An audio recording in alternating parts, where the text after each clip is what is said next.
Okay. This has been a theme on so many calls lately. I am so freaking pumped to deliver this talk.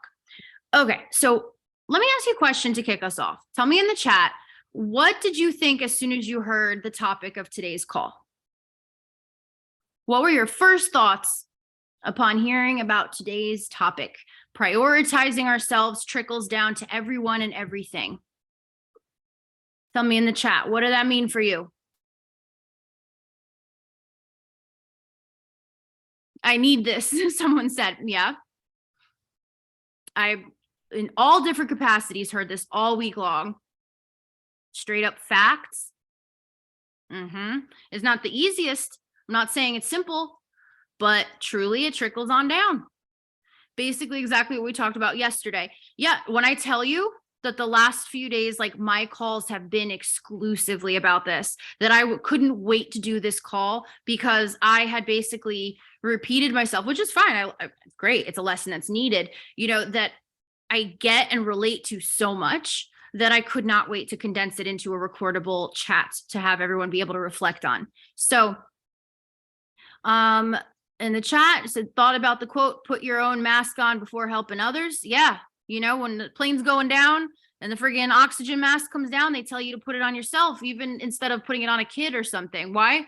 You can't help other people if you're, friggin' knocked out because you don't got air. Like, come on. So hard work, but that's so weird. Hard work, but so important and needed. My first thought is we can't be our best in our job, relationship, etc. if we aren't prioritizing ourselves. Absolutely. And I mean, not only that, but when you have an illness that is directly impacted by stress, and we just live in a world full of unavoidable stress, it can't be that we're not doing everything we can to mitigate the effects of that. There's a certain level of stress we can't get rid of.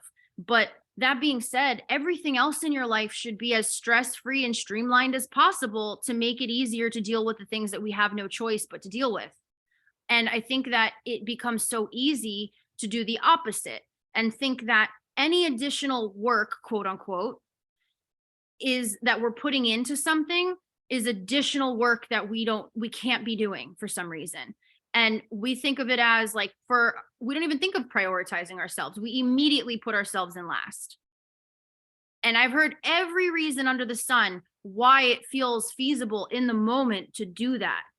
But it all leads back to the same theme. The same problem is that it screws us in the end. So why can't we have the best of both worlds? Why can't we be prioritizing ourselves, doing what we got to do, and not have anybody mad, disappointed, or judging us, And there, to some degree, even the Beatles had people who hated them. So they did fine, right? So some people, just no matter what, they're not going to like your boundaries or you're prioritizing yourself, but like tough shit. I'm just here to help you guys not feel so bad about that because no one deserves to be put out for no good reason. So let's get into it. All right. When I jotted these notes down, I was really charged up. And my own like neurodivergency is it takes a lot of work to soften things sometimes for me. I can be very like to the point and blunt. So when I write my notes, I try to be that way so that I can then embellish it as I talk with you guys about it. That's why I include the chat. I was writing these notes and I was getting keyed up. So these notes are probably a little more aggro than I would like for them to be, but I don't think it makes it any less true. So let's get into it. All I wrote at the top here in my notes is, here are my problems.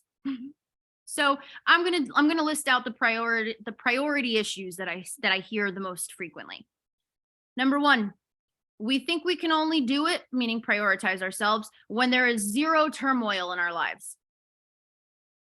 I love when I hear somebody tell me that the shit's hitting the fan and this is the time that they're choosing, well, they don't think they're choosing, but inadvertently choosing that this is the time that they're choosing to let everything else fall to the wayside and how they're taking care of themselves. And I'm like, you wouldn't want like you wouldn't want to be preparing for like a 10K in the desert and be like, I don't have time for water, right? Like It's kind of an important part of how you're going to get through that. So I see that all the time. Times of turmoil is, I just said this, literally when we need to be rested and not ill. Some of the unhealthiest, here's another one. Some of the unhealthiest or unhappiest people, even if we love them, are the ones teaching us that it's bad to prioritize ourselves. Yet we aspire to work, quote unquote, just as hard as they do, even if we don't want the results that they've gotten in their lives.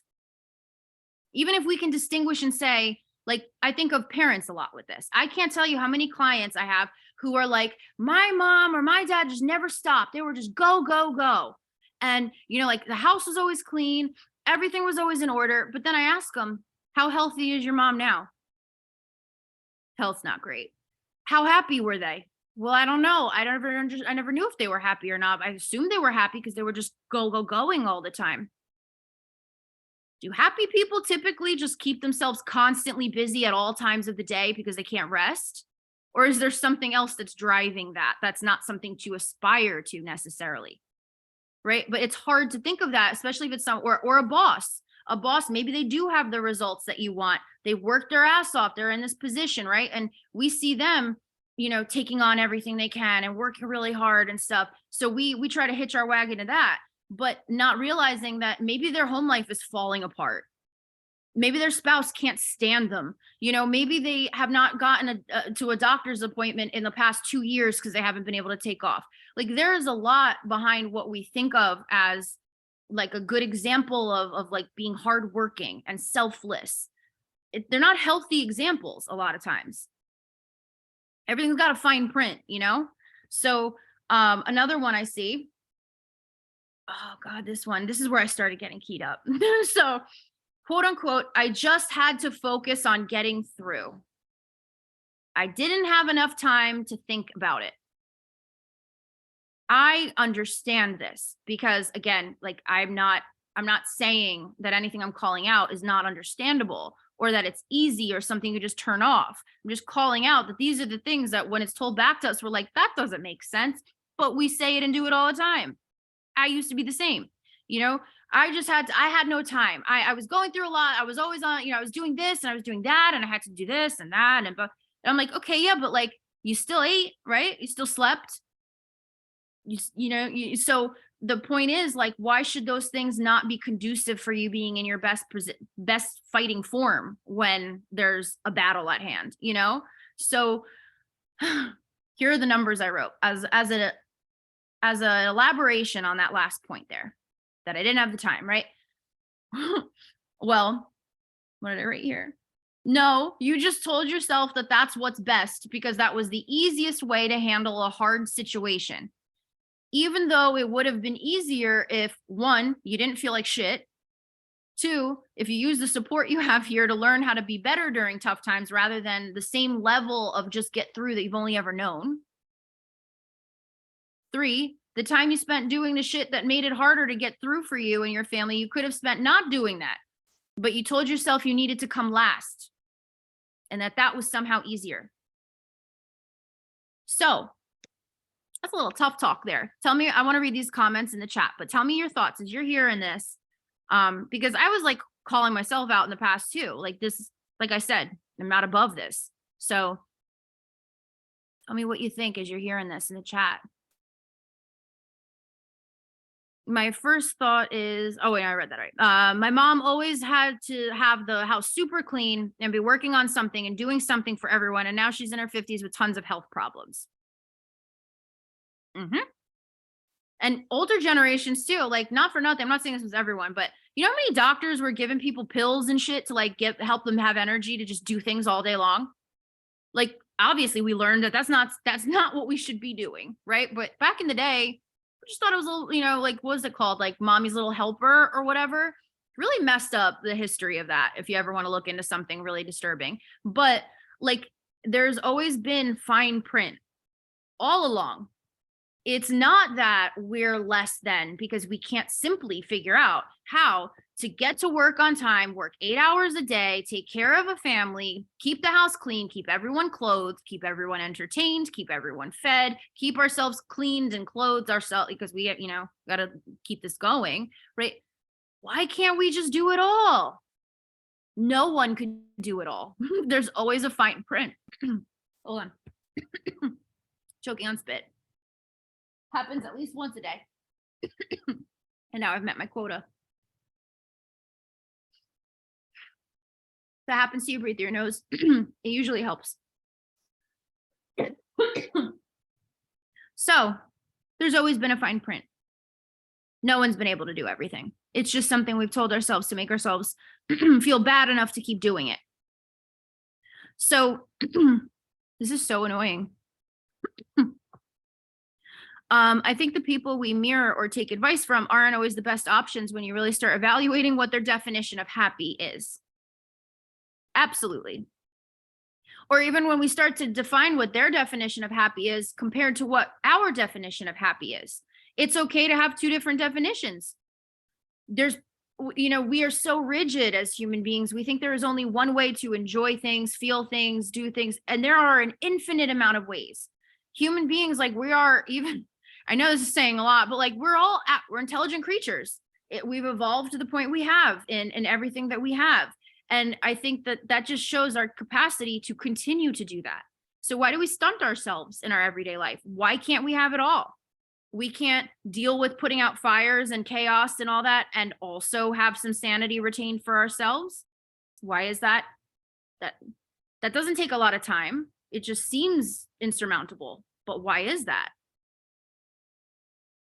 So that's what we're here to learn. How do I easily incorporate prioritizing myself where I don't feel like I'm taking time away from my family or causing a worse situation to happen while still valuing what I need, knowing that that's so important to everybody I care about as well.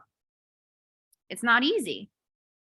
It's a different, we've been taught to people please, but in the end, if we're screwing ourselves and we're moody all the time, we're exhausted all the time, we're freaking out at people, we can't remember things, we're miserable.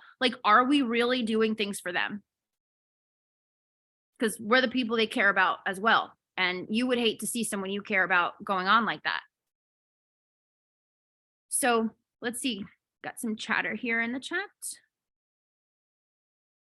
I have told myself so many times I'll start focusing on my health when everything is caught up, but that never really comes. There's no bottom of the pile. You'd either win the lottery and be, wealthy for the rest of your life, and even then, or you'd be dead. But there is no bottom of the pile. Every day that we're alive, things get added to our pile. And how we handle that, let's quote unquote revolving debt, let's say, of life never having a bottom of the pile is how happy we're going to be getting through the pile versus always being upset that there's never a bottom of the pile or always waiting for the bottom of the pile to happen before we can enjoy anything. So let's see.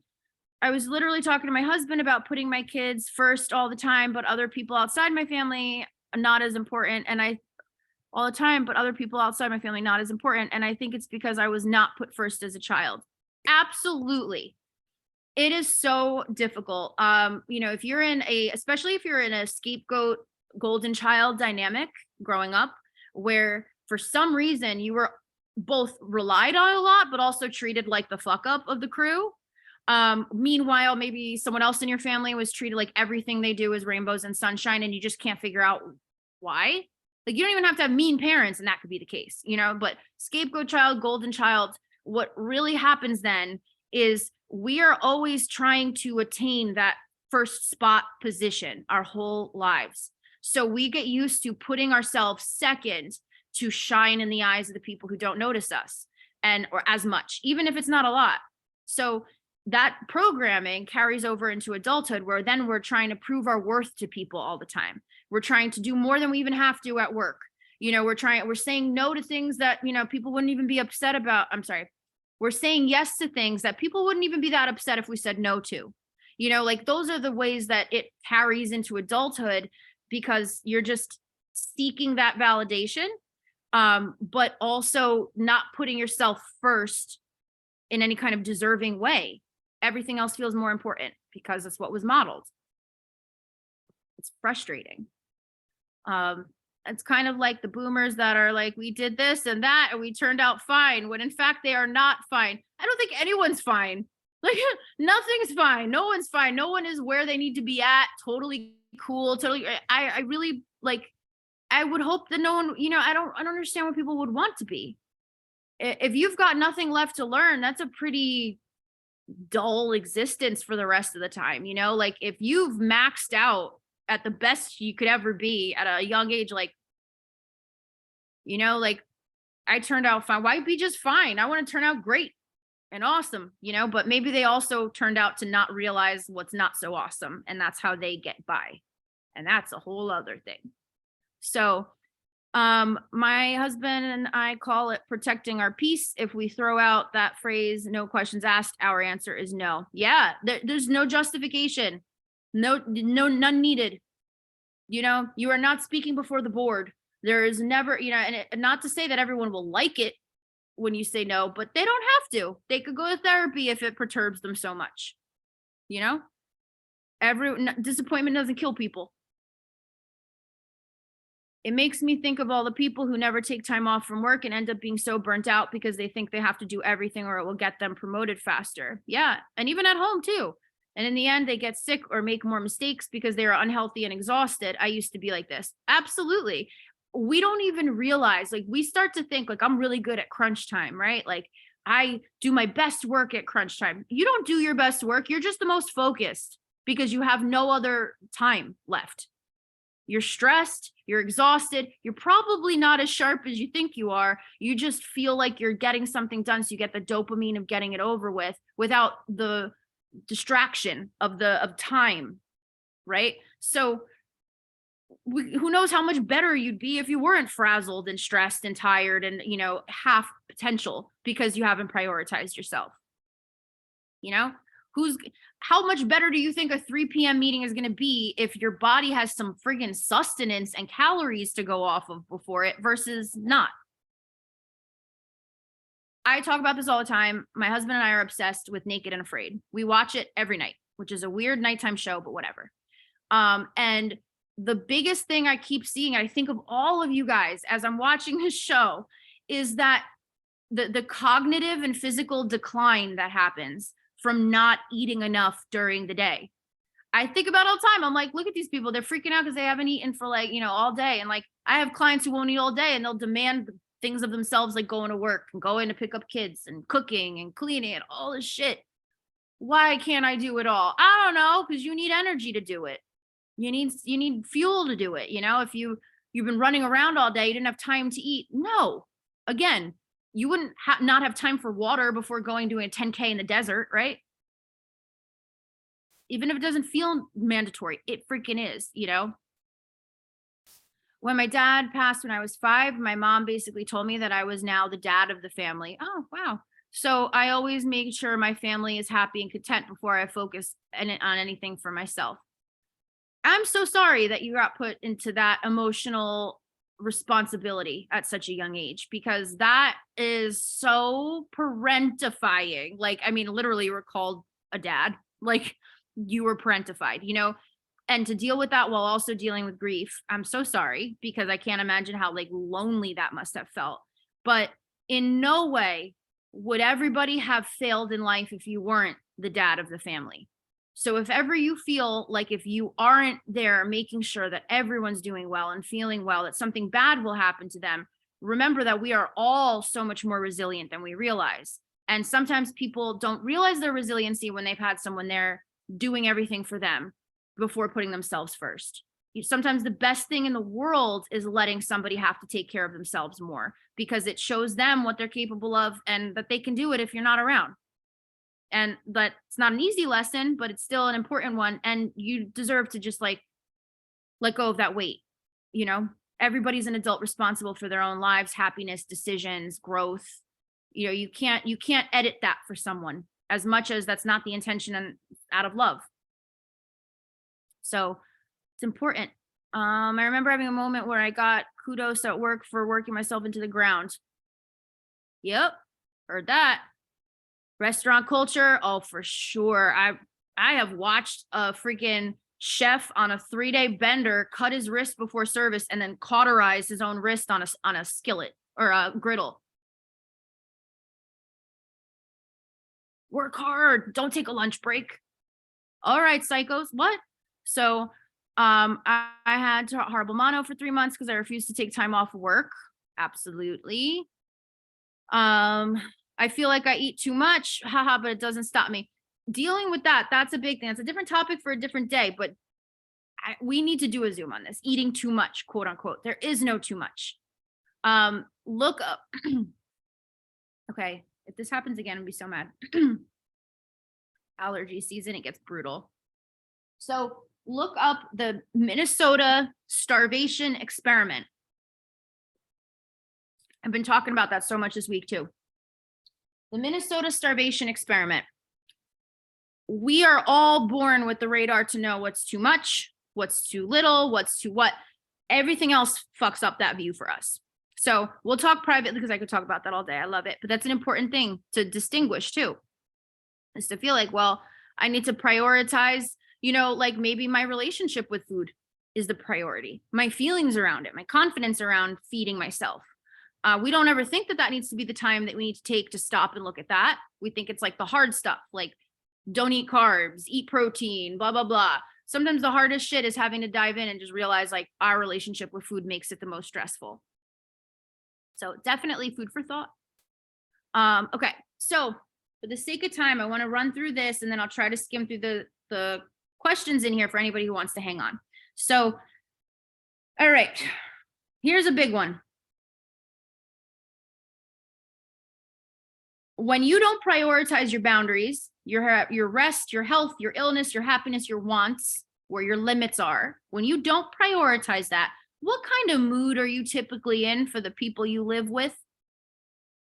What kind of you do they typically get to see and experience after? Because you think it's just you're putting last, but when you've given of yourself all day long, when one, you don't have to. There's a ton of reasons why you might, but you don't really have to. Like, what kind of you do they get?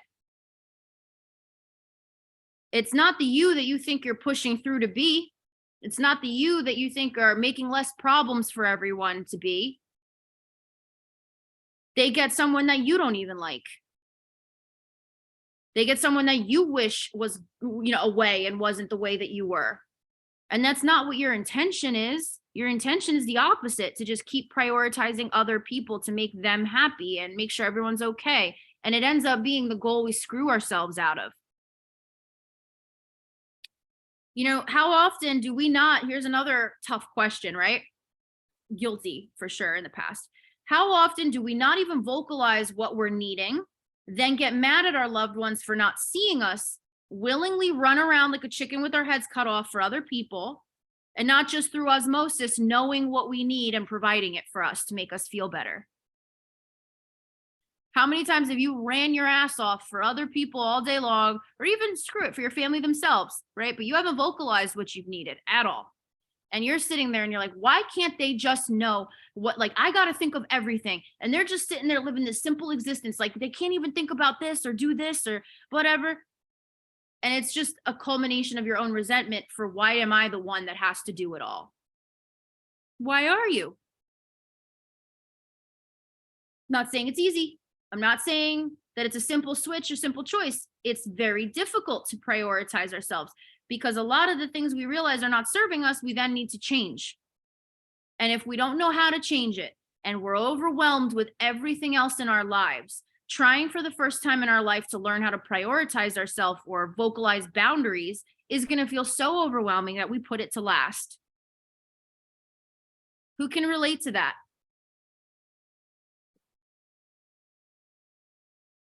Oh, I said I'm going to wait on the chat. I always love talking with you guys, but I want to make sure this recording stays cohesive.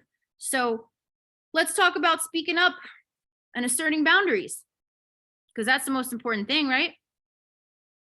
How many times does holding in a frustrating exchange or situation, how many times does that snowball Would you say it's pretty common for one thing where you feel like you weren't considered, or that you have to suck it up and bite your tongue and deal with it, take it on the chin, not vocalize it because it makes you selfish, right?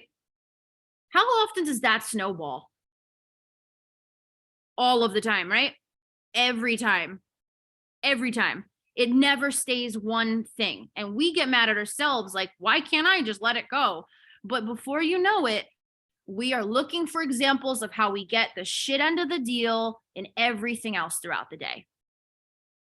And it adds up to this case. We've built this case that we're cursed and our life is shit and we have to struggle. And anybody else around us who's like blissfully unaware of this entire process happening in our head, they catch the friggin' fire that way. Because like, how dare they? When really it's too overwhelming for us to even prioritize the help that we need. And that's understandable. But that's why it snowballs, right? Because then one schmuck gets one over on you, and then you're pissed off from that, you let it go. And then something else happens that you didn't want, and you're like, oh, see, I knew it. And then before you know it, you get in the car and nobody put gas in it from yesterday. God damn it. Then it starts raining. Then you get, like before you know it, you're wearing those flare pants because then all the Gen Z made fun of you for wearing skinny jeans, and now it rains and your shit's wet up to your knee. And before you know it, it's a whole conspiracy as to why your life sucks. When that started out with one annoying exchange that day, but it wasn't even the exchange with the other person. What it was you tolerating shit. And the feeling that comes with that builds. No, we don't want to tolerate shit anymore. And then our adrenaline does the talking. And it doesn't talk to the right person, and it doesn't talk about the right thing. It just freaks the fuck out, because that's what adrenaline does. It makes you puff your chest and get real mean. So if we're thinking in prevention here, because how many of us have bullshitted about health before and said, why don't people care more about prevention? Why don't doctors try to help us prevent getting sicker before they want to help us, right? This is an example of something we can do to prevent ourselves from getting sicker. We can learn that what we allow, while not easy and something to learn, but eventually what we allow will bite us in the ass, even if it's against our best intentions.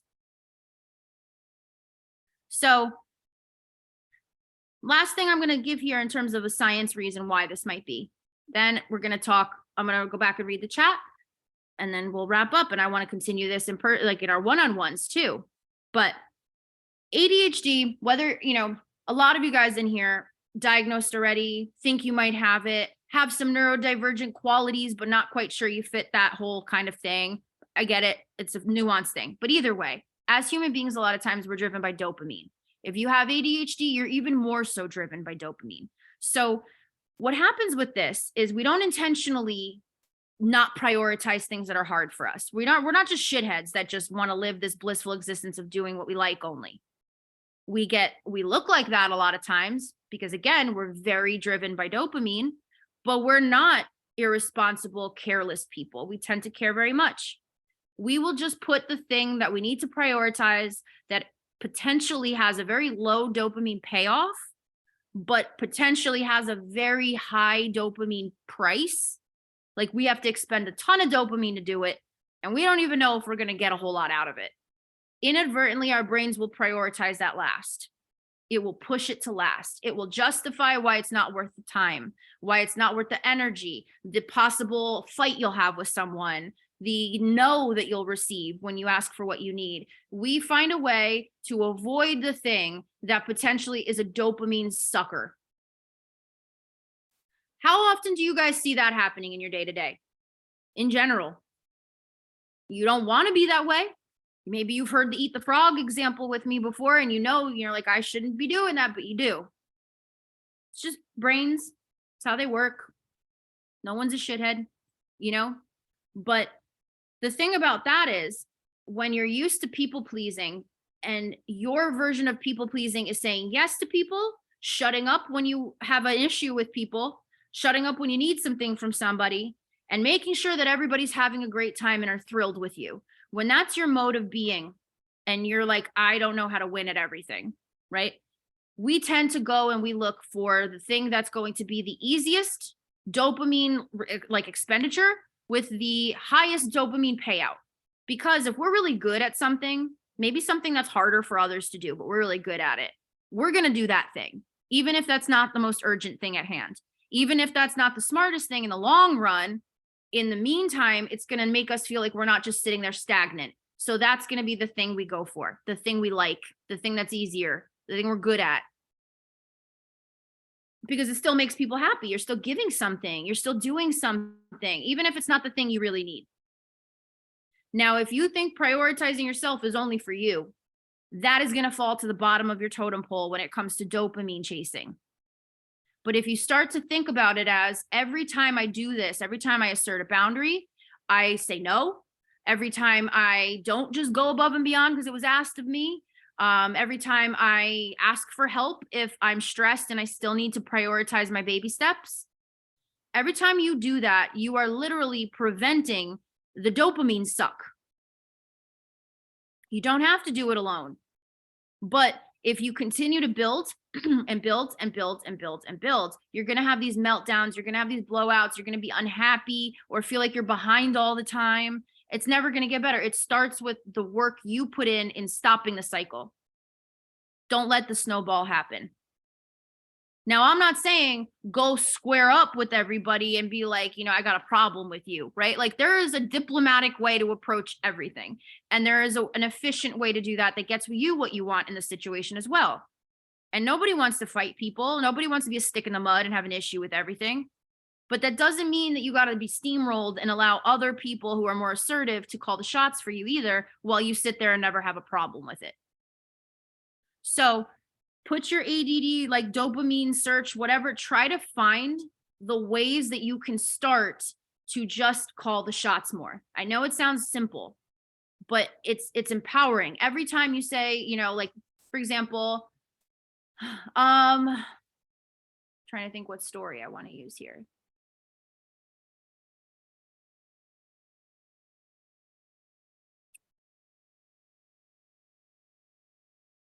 Is this, someone just said privately, is this Zoom about you?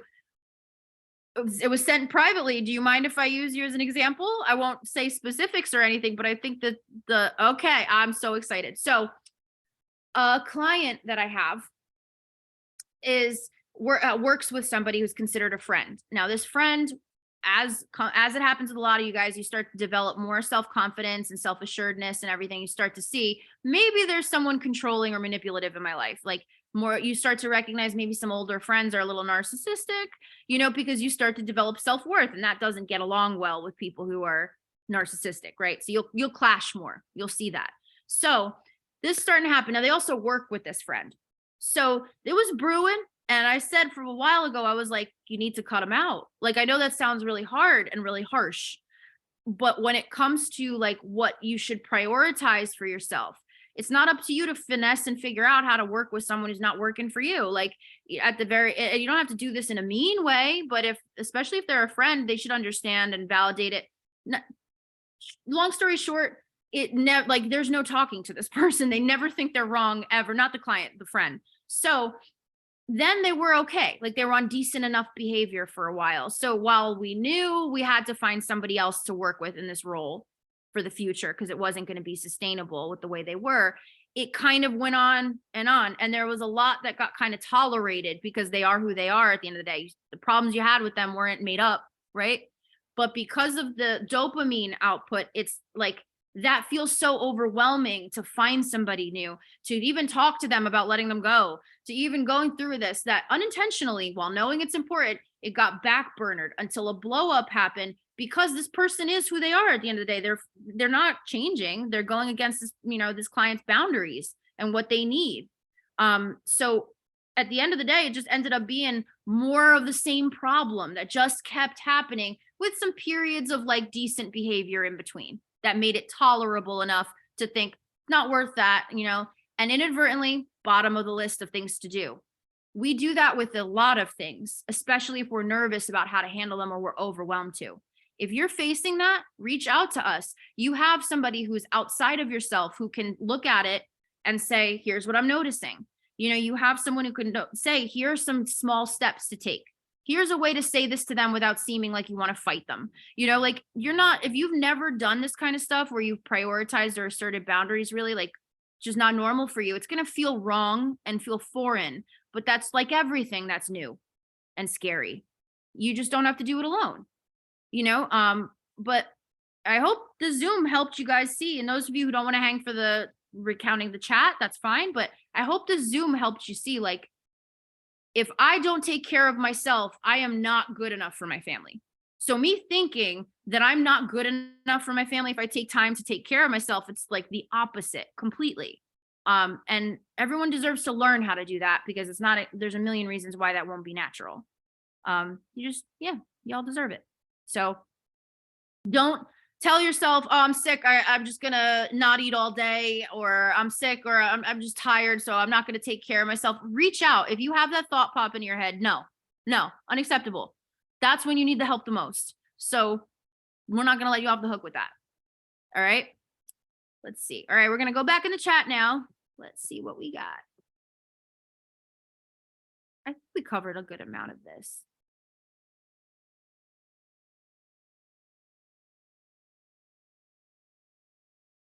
I had oh wait, no, I read that. Horrible mono. That sucks. Okay. They're eating berries and vegetables, but they don't get enough protein and they are sick. Oh my God. Yes. So we're talking about like Naked and Afraid, or that show Alone. Oh my God. Yeah. You know, I see this all the time. I have clients who are like, I ate some, I had a protein shake for breakfast. I had a salad for lunch. And then I came home and I had like a sandwich and rigatoni. And like, then I had a cake after dinner and all this. And like, they're mad at themselves. And I'm like, but there's nothing wrong with that, because your body forced you to feed yourself. Like, you're not supposed to live on lettuce all day. Like on Naked and Afraid and shit, like they get so annoyed when they find like berries and mushrooms and stuff to eat, because they're like, great, but I'm still starving. Like I need food. And we lose track of that. We've gotten so into the idea of like a salad being a meal. Even vegans add protein and shit to their day, you know, like it's not, we're not supposed to sustain on lettuce. That's just like what some weird, you know, diet culture thing back in the day, you know, just have a salad. Obviously that's not working for us anymore, right? It didn't work for them either. How many of like the people that grew up in the era where it's like eat an apple during the day and like a salad, like they hit a certain age and they just started gaining weight and having health issues. I wonder why. So I have to deliberately make sure I take my breaks at work too. Yes, it's important. It's not laziness. I hate that about work culture. I hate it that you have to sit there and just be fingers on the keyboard constantly, communicating constantly, working constantly. Like, we're not meant to be like that. Like, breaks are not a bad thing. Like, rest, relaxing is not a bad thing. Some cultures where they live to be over 100 years old, relaxation is the one thing they have consistently, you know? So it's crazy. Yeah, I could talk about that experiment that I was talking to Juliana. We had our coaching call right before this and like our training call right before this. And I mentioned that experiment because that is what kicked off my process of creating CCA. I made it because of that experiment. It was so mind blowing to me to see them know the results of what limiting calories and starvation and food rationing, of what that does to our brains, our metabolisms, everything. We're all so screwed because of that. Who knows what our bodies and health would be like if we never started that one diet? That's something that haunts me all the time. So my teachings, I want to get ahead of that. You know, the Minnesota experiment happened to grown men. I can't tell you how many people I talked to tell me they were 8 years old the first time they hated their body and wanted to diet.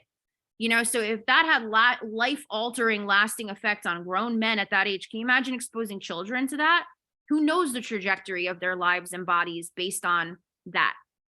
How much of it had to do with that? Crazy. So, they kept Betty the bitch. I love that so much. I love the names. And then Nasty Jenny. Yeah. I call it Medusa. I'll never forget the time I had a meltdown. I had just gotten a pitcher, like an antique pitcher, it like with 8 glasses, really beautiful. My God, I'm just gonna get one of the glasses and show you because it's that pretty. Hold on, hold the phone.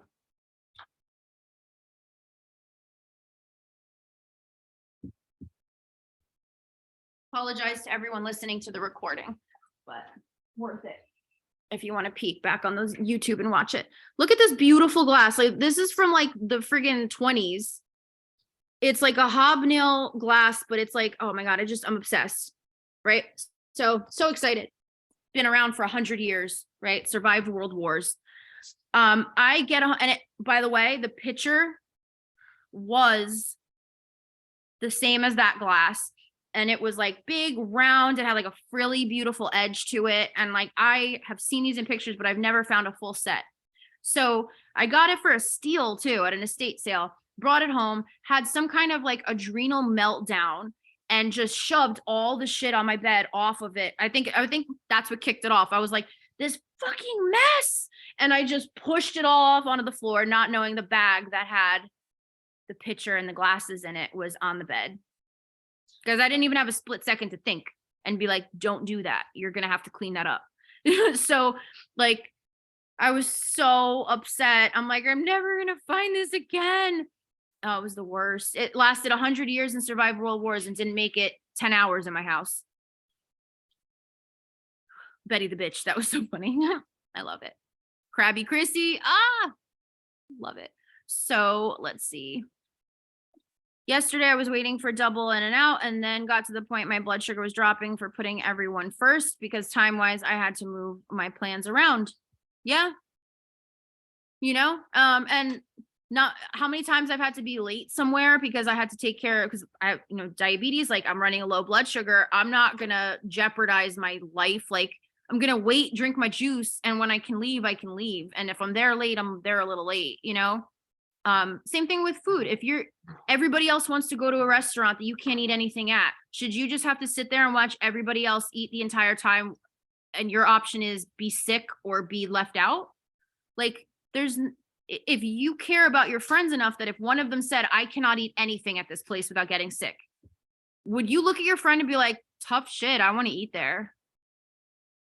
So, and I'm not saying that maybe your friend won't be like that, but then maybe that's something for you to look at and how much you include them in your life, because that's a shitty friend. And I don't know them, so I can say that. So,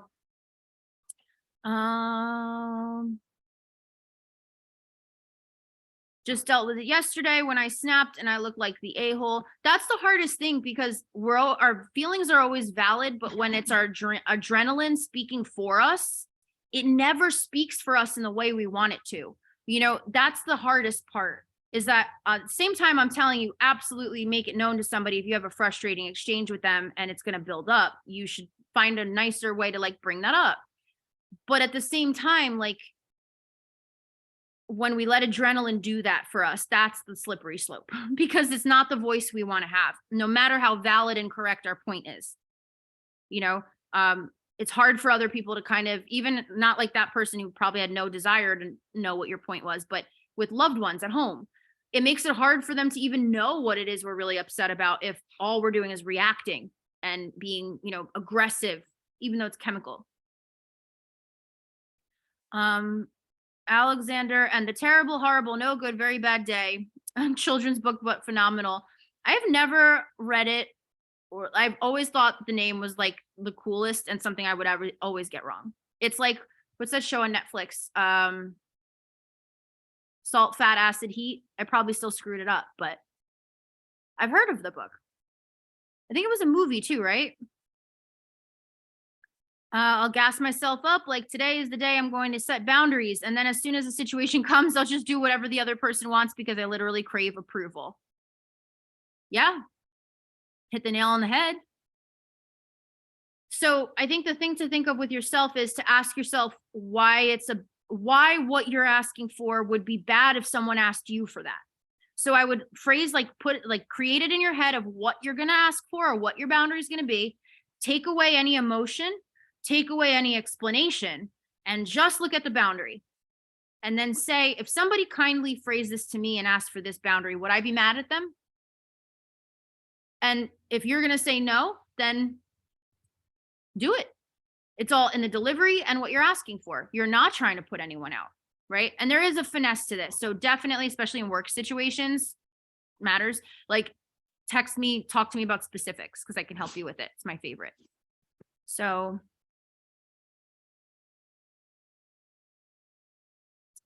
because people look for dopamine from us, and when we set boundaries, we take away that release from them. Yes. Not only that, if somebody let's say in a work environment, if someone is piling their mundane work on you or their challenging work on you, and you typically historically take that on and make it your priority, the dopamine they get from checking it off their list is what continues to keep them dumping shit on your lap.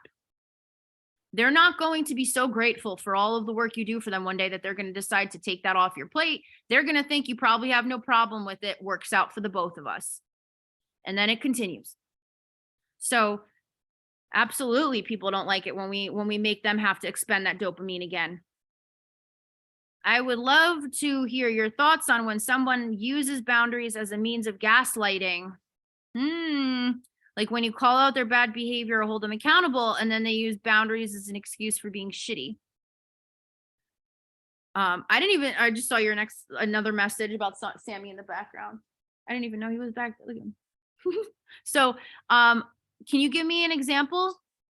A little more specifics about like when you call out their bad behavior or hold them accountable and they use boundaries as an excuse for being shitty. Do you mean like if they took the day off or whatever, but you're like holding them accountable and like you're on a time frame or something?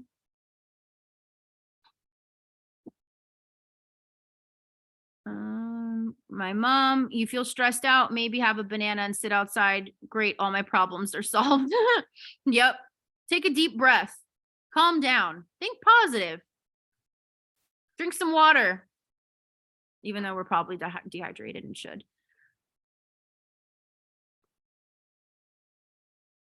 So, okay.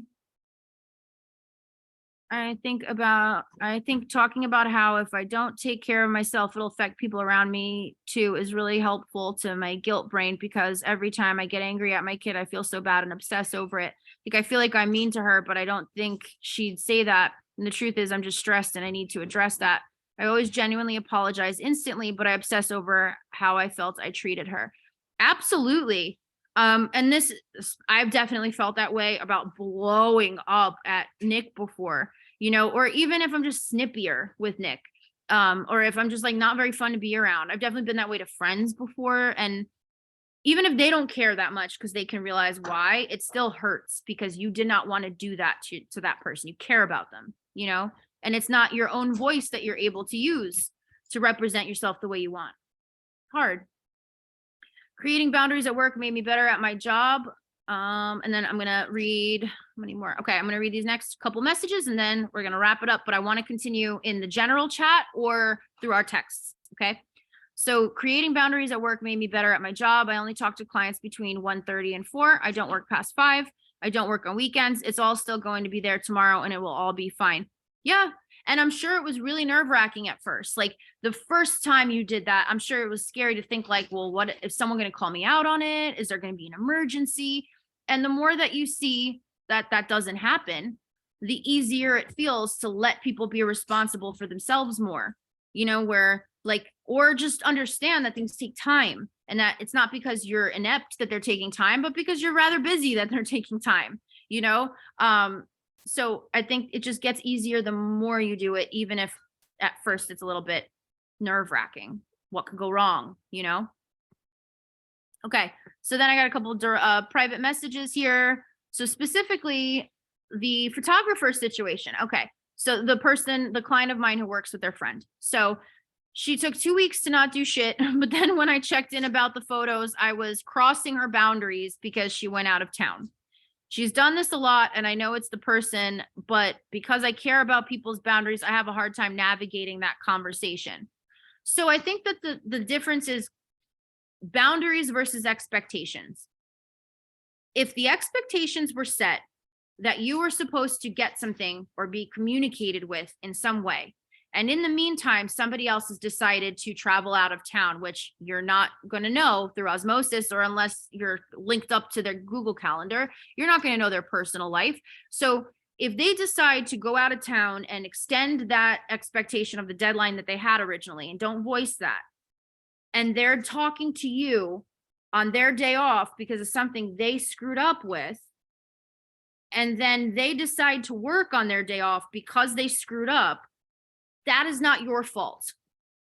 That is a manipulation tactic to get you to feel bad for having any specifics. You don't let people decide what you mean by your expectations. And I know you have documented stuff, you have documented, but try, if you do, I know you're not planning on continuing to work with this person, but if it was somebody who you wanted to continue working with, you might want to think about, what could I have written out as a policy that is aside? I don't have to tell them, I just send it to them. That's my spiel. So if they're not meeting these expectations that they agreed to, then I am allowed to uphold my boundary and what I expect in return for our services.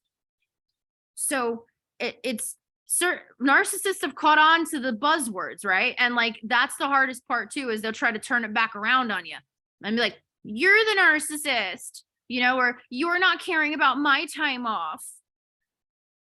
It's just bullshit. Just ask for what you need and know that this person just doesn't care about what you say. Just get what you can and get them out of your life. I think the best way to handle a conversation with someone that you really have to navigate a conversation with is to limit how many conversations you have to have with them. Because if you need to know how to navigate a conversation smartly with someone, they're trying to figure out you're wrong. Like, they're not listening. It's not a convo. It's just they don't want to be wrong. And it's just wasted energy on your part. There's nothing wrong with throwing your hands up and being like, I don't know, they're a fucking anomaly. I don't feel like dealing with them anymore. But you don't think like her. So it will be so hard to even try to rationalize how she might be thinking. I've done this a lot, and I know it's this person, but I read that already. Yeah. I think that's really tough. The temptation to read these. Hold on. When I hear Ashley's question, I think of my mother-in-law. I've sent plenty of boundaries surrounding that woman, and she sets boundaries back. They often aren't real boundaries, and they end up hurting her more than it does me. She sets her boundaries. I'm like, cool, less I have to deal with your insane ass. Yeah, I mean, have you heard the phrase, like, what is it? Cutting off your nose to spite your face? People lose their shit when you tell them no sometimes. And like, okay, make your life harder because you think that's punishing me somehow, It's just, there's a lot of reasons they are the way they are. It's not our job to decipher, just our job to not be taken out by it. I've had friends completely ghost me and abandon our friendship without any explanation, then come back around like nothing happened, and then say they needed space and that was their boundary, when really they did something shitty and didn't want to face it or discuss it. Yeah, I mean, that's the hard thing. And here's the best comeback to the boundary thing. Okay, those are your boundaries. My boundaries are such and such. How can we find a way to make sure that we're both feeling served? You don't have to discredit any of their boundaries, but they don't get to discredit yours. So if they have their boundaries, you have your boundaries, and you say, if it is a relationship you want to continue with, you're like, how can we find a way to make sure we're both being served? If they're not interested in continuing to build on the relationship and make it better, they just want to use that boundary as a retaliation, they're not going to give you anything good back to that response. But if they do care, maybe it helps,